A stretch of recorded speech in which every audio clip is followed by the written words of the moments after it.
Anthropologist Richard leaky ने कहा था, we are human because our ancestor learned to share. यह शेयरिंग का कॉन्सेप्ट है, रेसिप्रोसिटी का फाउंडेशन है। 1970s में एक एक्सपेरिमेंट हुआ। रिसर्च असिस्टेंट को रैंडम स्ट्रेंजर के पास भेजा और कहा, मैं आर्ट एग्जीबिशन ऑर्गेनाइज कर रहा हूँ, क्या आप टिकट बाय करेंगे? सक्सेस रेट था केवल 3%। फिर अप्रोच चेंज किया गया। पहले रिसर्च असिस्टेंट फ्री कोक देता था, फिर टिकट के बारे में पूछता था और सक्सेस रेट जंप हो गई 500% तक। रेसिप्रोसिटी हमारी फंडामेंटल ह्यूमन नेचर है। जब कोई हमारे साथ कुछ अच्छा काम करता है, हमारे अंदर साइकोलॉजिकल प्रेशर होता है कि हम भी कुछ वापस करें। जैसे फ्री सैंपल सुपरमार्केट्स में क्यों मिलते हैं, सॉफ्टवेयर कंपनीज फ्री ट्रायल क्यों देती है, रेस्टोरेंट में कॉम्प्लीमेंट्री ब्रेड क्यों आती है। यह प्रिंसिपल रिलेशनशिप में बहुत पावरफुल है। स्मॉल गेस्चर, बर्थडे रिमेंबर करना, फेवरेट कॉफी लाना, हेल्प करना, ये सब रेसिप्रोसिटी क्रिएट करते हैं। 1920 में साइकोलॉजिस्ट एडवर्ड थॉर्नडिक ने मिलिट्री ऑफिसर से कहा था कि वे अपने सोल्जर्स को रेट करें इंटेलिजेंस, लीडरशिप, कैरेक्टर के बेसिस पर। रिजल्ट बहुत सरप्राइजिंग थे। जो सोल्जर्स फिजिकल अपीयरेंस में अट्रैक्टिव थे, उन्हें हर कैटेगरी में हाई रेटिंग मिली। जो लेस अट्रैक्टिव थे, उन्हें हर कैटेगरी में लो रेटिंग मिली। यह था हेलो इफेक्ट। एक पॉजिटिव ट्रेड सभी अदर ट्रेड को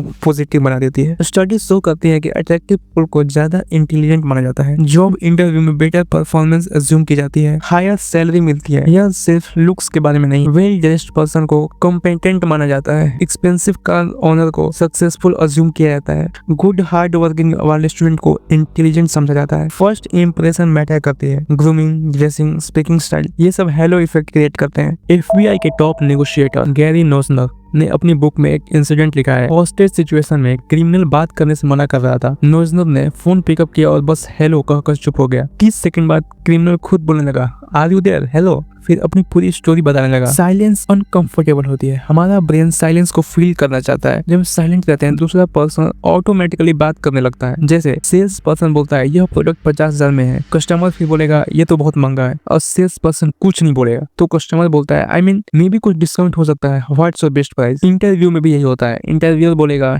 टेल मी अबाउट योरसेल्फ, और आप अपना आंसर देंगे, फिर इंटरव्यू कुछ नहीं बोलेगा। फिर अक्सर लोग एडिशनल इन्फॉर्मेशन देने लगते हैं। क्वेश्चन पूछने के बाद, क्रिटिसिज्म सुनने के बाद या नेगोशिएशन के दौरान स्ट्रेटेजिक साइलेंस यूज करें। How to win friends and influence people में लिखा था, a person's name is to that person the sweetest sound in any language. जब हमारा नाम सुनाई देता है तो हमारे ब्रेन को स्पेसिफिक एरिया एक्टिवेट होता है, सेम एरिया जो पर्सनल आइडेंटिटी के लिए रिस्पॉन्सिबल है। भीड़ भरी पार्टी में अगर आपको अपना नाम सुनाई देता है, आप इमीडिएटली नोटिस करते हैं। इससे अटेंशन ग्रैब कर पर्सनल कनेक्शन बनता है, रिस्पेक्ट शो होता है, मेमोरी में बेटर रिटेंशन होता है। इसे यूज कैसे करना है? कॉन्वर्सेशन के शुरुआत में नेम यूज करें। इंपॉर्टेंट पॉइंट के पहले बोलें। अगर फॉर एग्जांपल किसी का नाम राहुल है तो राहुल, यह पॉइंट बहुत इंपॉर्टेंट है। थैंक यू कहते टाइम नाम को ऐड करो। For example, thank you Rahul. अब मैं इसे एक और एग्जांपल देता हूँ। अगर कोई सेल्स में है तो ये बोलेगा, सर यह प्रोडक्ट अच्छा है, वर्ड से। अगर कोई शर्मा है तो बोलेगा, शर्मा जी यह प्रोडक्ट स्पेशली आपके लिए परफेक्ट है। दूसरा सेंटेंस ज्यादा पर्सनल और इफेक्टिव लगता है। एक इंटरेस्टिंग एक्सपेरिमेंट हुआ था जिसमें लोगों से पूछा गया कि वे 2 सर्कल्स में से कौन सा बड़ा है। Circle A